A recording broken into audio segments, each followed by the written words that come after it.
समाज माध्यमांवर जो मेसेज आलेला आहे 24 तारखेला भुजबळांचं घर जरा बघायचं, त्यांनी याचा अर्थ जमा वा आणि बीडला जसं केलं तसं करायचं आहे. हा त्याचा अर्थ आहे. फायरिंग केली जाईल माझ्यावर, हा आरोप जो आहे तो काल माझ्या लोकांकडून मला कळाला. SIT मधून महाराष्ट्र पोलीस काम करते. इंटेलिजन्स त्यांना असं कळलं, त्यांनी असं कळवलं आहे की त्यांच्यावर फायरिंग होण्याची शक्यता आहे. अधिकाधिक काळजी घ्या. त्यानंतर 15-20 पोलीस पाठीमागे आणि पुढे गराडा घातला आणि त्यांचं पण मिळालं नाही. काळजी घ्या. कोणी काय मला धमकी देतो मी म्हणून घाबरत नाही. स्पष्टपणे काल पण मला सांगितलं, मराठा समाजाला माझा विरोध नाही, त्यांना वेगळं आरक्षण द्या. मराठा समाजाचे देखील तेच म्हणणं आहे. हाऊसमध्ये सदस्यांना विचारलं, त्यांना पाहिजे, सगळे नकारार्थी आहे, त्यांनी बोलायला पाहिजे, तो मागणी करतो आहे. सर्व पक्षाचे नेते तेच बोलतात की OBCला धक्का न लागता आरक्षण द्या, एवढेच म्हणणे आहे. खोट्या पद्धतीने सर्टिफिकेट देण्याचं काम सुरू आहे. कुणबी सर्टिफिकेट देत आहे. समोरून तुम्हाला आरक्षण भेटणार नाही असं वाटतं. मूळ जी OBCची लोक आहेत त्यांच्यावर मोठा अन्याय होणार आहे. जवळजवळ OBCचं आरक्षण संपुष्टात येणार आहे. सुप्रीम कोर्टाचे काही निर्णय मी वाचून दाखवले. सुप्रीम कोर्टाने म्हटलं आहे, आतापर्यंत मराठा समाजाचे इतके मुख्यमंत्री झाले पण त्यांनी मराठा समाजाला OBCमध्ये आरक्षण का दिलं नाही. त्यांनी सांगितलं त्यांची ती विवेक सद्बुद्धी होती, योग्य निर्णय होता आणि त्यांना धन्यवाद दिले पाहिजे. सुप्रीम कोर्टाचा जजमेंट आलेला आहे, त्याच्यामध्येही म्हटलं आहे, कुणबी सर्टिफिकेट घेऊन, खोटं सर्टिफिकेट घेऊन आपल्या देशामध्ये अशा गोष्टी काही नवीन नाही आणि होणार नाही. केंद्र सरकारने सुद्धा राज्याला कळवलेलं आहे. OBCची लढाई 35 वर्षापासून लढतो आहे. देशभरामध्ये लढत आहे. दिल्लीच्या रामलीला मैदानावर लढलो आहे. मोठमोठ्या रॅली केल्या. OBCसाठी लढतो आहे. त्यांच्याबद्दल आमचं काही म्हणणं नाही, पण खोट्या पद्धतीनं सर्टिफिकेट देण्याचं काम जे आहे सुरू आहे आणि मी ते काल तशा पद्धतीनं ही सर्टिफिकेट द्यायचं काम सुरू आहे. कुणबी लिहून टाकत सगळ्यांच्या समोर हे दाखवलं. मी काही शीट्स मी आणल्या होत्या, त्या माझ्या हातात मिळाल्या, त्या सुद्धा मी सभागृहाला बालिश म्हणतात ना, बालिश असा हा आरोप आहे. छगन भुजबळ त्या बीडमध्ये जाऊन एवढी दंगल करू शकतो का? बरं त्याला एक कारण काय आहे? बरं पकडले गेलेले पिस्तूलधारी ही सगळी त्या जरांगेचीच माणसं आहे. त्याच्या 24 तास त्याच्याबरोबर राहणारी माणसं आहे. आणि माझा संबंध काय तिकडे त्या बीडमध्ये? गेली कित्येक वर्षात मला असं वाटतं त्या बीडमध्ये मी गेलो नसेल. आणि मी कशाला बरं मी माझ्याच लोकांची घरं जाळणार? एवढा अमानुष नाही मी. ज्या पद्धतीनं त्यांनी जे केलं एवढा अमानुष नाही मी. मला 57 वर्ष झाली राजकारणामध्ये, वेगवेगळ्या आंदोलनामध्ये मी गेलो, परंतु मी जीव धोक्यात घालून आंदोलन केलं. मी कुणाला एक दगड नाही मारला. माझा कुठलाही रिपोर्ट माझ्या हातात नाही आहे. आणि ते जरा त्यांच्याबरोबरच्या माणसाचं काढा, कसे पिस्तूलं सापडत आहेत, हत्यारं सापडत आहेत, त्यांच्यावरच्या केसेस किती आहेत, त्याच्यामध्ये वाळू माफी आहेत कितीतरी, वेगवेगळ्या प्रकारचे 2 नंबरचे धंदे करणारे लोक त्याच्यामध्ये आहेत. हे सगळं आता पुढे येत आहे. त्यांना जे काय करायचं ते करतील. पण मी स्पष्टपणे काल सुद्धा सांगितलं, मराठा समाजाला माझा विरोध नाही, त्यांना वेगळं आरक्षण द्या. मराठा समाजात सुद्धा तेच म्हणणं आहे. आणि मी हाऊसमध्ये काही आमच्या सन्मान्य सदस्यांना विचारलं, तुम्हाला पाहिजे कुणबी सर्टिफिकेट? तुम्हाला पाहिजे? सगळ्यांनी जे आहे जवळपास जे आहे नकारार्थी म्हणजे मानखाली उत्तर दिलं. म्हटलं बोलायला पाहिजे की तो मागणी करतो आहे की सगळ्यांना सरसकट कुणबी द्या. आणि मराठा समाजात त्या तेजस्विनी म्हणून जे आहे सातारच्या त्या ताई आहेत, त्यांनी सांगितलं, नारायणराव राणेंनी सांगितलं, रामदास कदम यांनी सुद्धा सांगितलं, आणि अनेकांनी तेच सांगतात की आम्हाला नको, आम्हाला वेगळं आरक्षण द्या. तर वेगळं बरं, हे जे मी म्हणतो आहे ते सर्व पक्षाचे नेते तेच बोलत आहेत की OBCला धक्का न लावता आरक्षण द्या. माझं एवढंच म्हणणं आहे.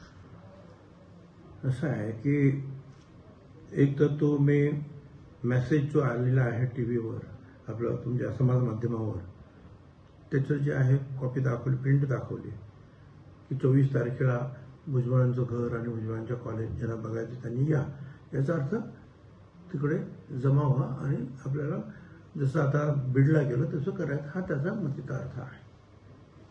तुम्ही सांगितलं यात असं होणार आहे. आणि नंतर फायरिंग केली जाईल माझ्यावर. हा निरोप जो आहे हा काल सकाळी मला माझ्या लोकांकडून कळालं. कारण मी म्हटलं काय एवढं तुम्ही सिरियस काय आहे, पण सांगायला तयार नाही. आणि नंतर असं कळलं की आमच्या इथल्या ज्या पोलीस ऑफिसर्स आहेत त्यांना SIT म्हणून आपल्या इथे महाराष्ट्रामध्ये काम करते इंटेलिजन्सचं, त्यांनी कळवलेलं आहे की त्यांच्यावर फायरिंग होण्याची शक्यता आहे, अधिकाधिक काळजी घ्या. आणि मग त्यानंतर मला वाटतं 15-20 पोलीस जे आहे त्यांनी या पाठीमागे पुढे असं त्या निवासस्थानाला सुद्धा गराडा घातला. आणि मग त्यातलं ते काही त्यांचं थोडंसं त्या भाषेमधलं जे आहे पत्रसुद्धा माझ्या हातात मिळालं, वरून पाठवलेलं, काळजी ताबडतोब घ्या, अमुक करा तमुक करा, सगळ्यांना कळवा. तर म्हटलं ठीक आहे. आता ह्या अशा गोष्टी ज्या आहे आयुष्यामध्ये अनेक वेळा मी याला तोंड दिलेलं आहे. आणि कोणी काही मला धमकावतो म्हणून मी काय घाबरत नाही आणि मागे सुद्धा माझी मतं घेण्याचा काही प्रश्न उद्भवत नाही सर्रास. आणि त्याला मी बॅकडोर एंट्री म्हणतो, कारण समोरून तुम्हाला आरक्षण मिळणार नाही असं वाटतं म्हणून तुम्ही इकडे घुसता. त्यामुळे मूळ जे OBCचे लोक आहेत त्यांच्यावर मोठा अन्याय होणार आहे. त्यांचा तर एक सुद्धा मनुष्य जे आहे खऱ्या OBCचा, धनगर असेल, नाहीतर तो विजय आंटी असेल, वंजारी कमाळे असेल, एक ग्रामपंचायत निवडून देणं कठीण होणार आहे. पण एकदा इकडे असं आलं की त्यांना शिक्षण, नोकरी आणि राजकीय सगळं आरक्षण त्यांना मिळतं आहे. त्याच्यामुळे जवळजवळ OBCचं आरक्षण संपुष्टात येणार आहे. आणि म्हणून माझं म्हणणं आहे की तुम्ही असं करू नका. सुप्रीम कोर्टाचे काही निर्णय मी वाचून दाखवले. त्याच्यामध्ये सुप्रीम कोर्टाने म्हटलेलं आहे की आतापर्यंत एवढे मराठा समाजाचे मुख्यमंत्री झाले, पण त्यांनी हा मराठा समाजाला आरक्षण का दिलं नाही OBCमध्ये याच्यावर भाष्य करताना त्यांनी सांगितलं की त्यांची ती सद्विवेक बुद्धी होती आणि योग्य निर्णय होता काय, आणि त्यांना धन्यवाद दिले पाहिजेत. अशा प्रकारचं जे आहे वास्तव त्या सुप्रीम कोर्टाचं जे जजमेंट आलेलं आहे त्याच्यामध्ये आहे.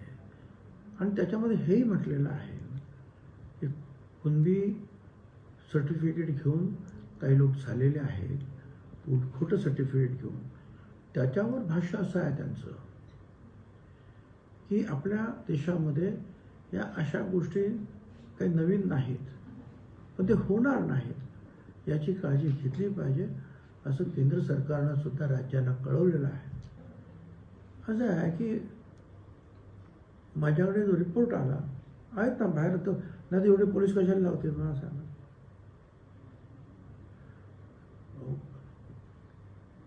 मागे पुढे पोलिसांची फौज उभी केली आहे. आणि तिथूनच आम्हाला कळलं की म्हणून त्यांनी सांगितलं आमच्या बियांना की मी जरा फिरायचं वगैरे ना इथे आतल्या आत मॉर्निंग वॉक 2 दिवस नाही, पोलीस नंतर नाही करायचं काय, कृपया जाऊ नका प्लीज, येऊ नका असं. आणि मी कुठं कशाला सांगेन. बरं केसचा नाही तर काय संबंध आहे म्हणत. कोर्ट काय तुझ्यासारखं मूर्ख नाही आहे, त्यांना माहिती आहे केसच्या ठिकाणी आहे, या बाकीच्या सगळ्या गोष्टी त्याच्या ठिकाणी आहे. पण ही OBCची लढाई मी आज 35 वर्ष लढतो आहे. 35 वर्ष देशभरामध्ये लढतो आहे. दिल्लीच्या रामलीला मैदान भरलेलं आहे, पटनाचं गांधी मैदान फुल केलेलं आहे, SP ग्राउंड फुल झालेलं आहे पुण्याचं. अशी अनेक मोठ्या मोठ्या रॅलीज केल्या. ह्या OBCसाठी लढतो आहे मी राज्यामध्ये. प्रश्न येतो कुठे आज मी काय आज त्याच्यासाठी आज सुरू नाही झालं माझं हे काम, पहिल्यापासून आहे आणि सगळ्या जगाला माहिती आहे. भुजबळ साहेब, तुम्ही म्हणताय वारंवार की पोलिसांनी अलर्ट केलेला आहे. तुम्ही काल विधिमंडळात देखील बोललेला आहेत की माझ्यावर हल्ला होण्याची शक्यता आहे. कोण जबाबदार आहे असं वाटतं तुम्हाला आणि कोण हल्ला करेल? ते पोलिसांनी पाहायचं ना. तेवढं मला माहिती असतं काय तर मी पोलीस घेऊन त्याला पकडून आणलं असतं ना आतापर्यंत. पोलीस जे आहेत त्याचा तपास करतायत, पोलिसांचं इंटेलिजन्स आहे ते तपास करतायत, शोधतायत ते कोण आहेत ते काय असं सांगत नाही ना, ओपन करत नाही.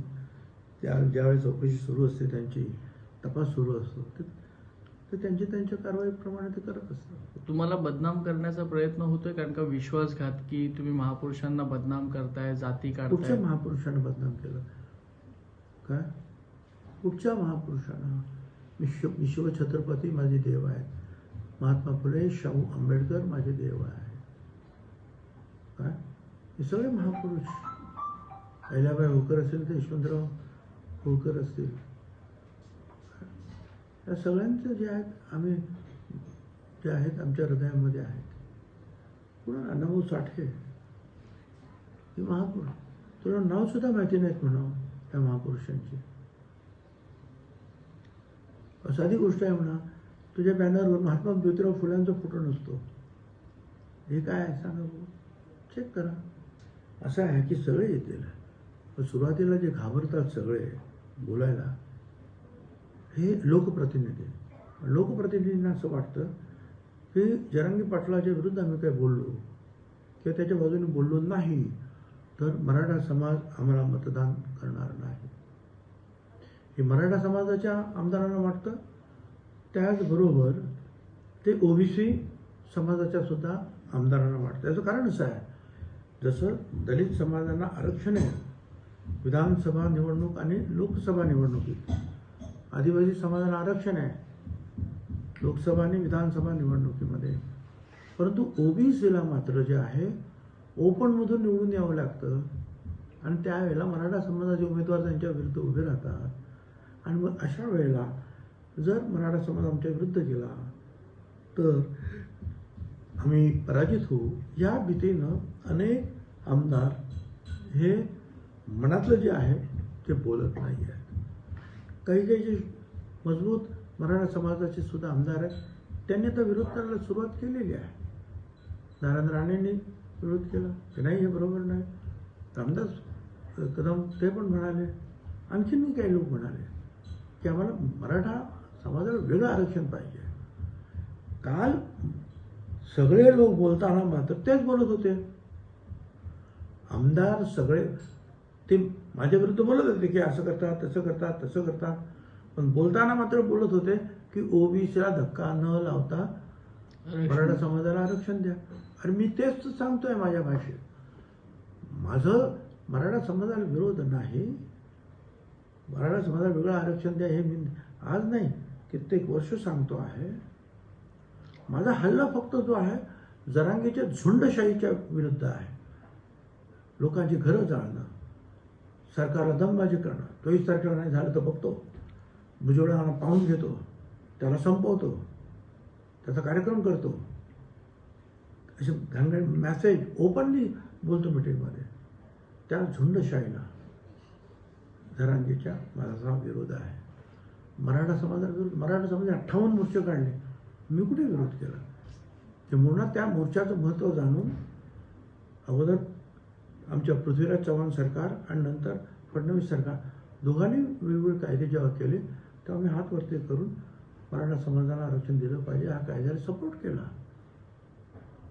शांततेने मोर्चे पाळत, मी कुठे त्यांच्या विरुद्ध कधी बोललो नाही. पण ही जी दादागिरी तो करतो आहे आणि डिक्टेट करतो, हे कर ते कर ते कर ते करा ते करा ते करा. अरे तुम्ही सरकारपेक्षा सुपर सरकार झालात काय?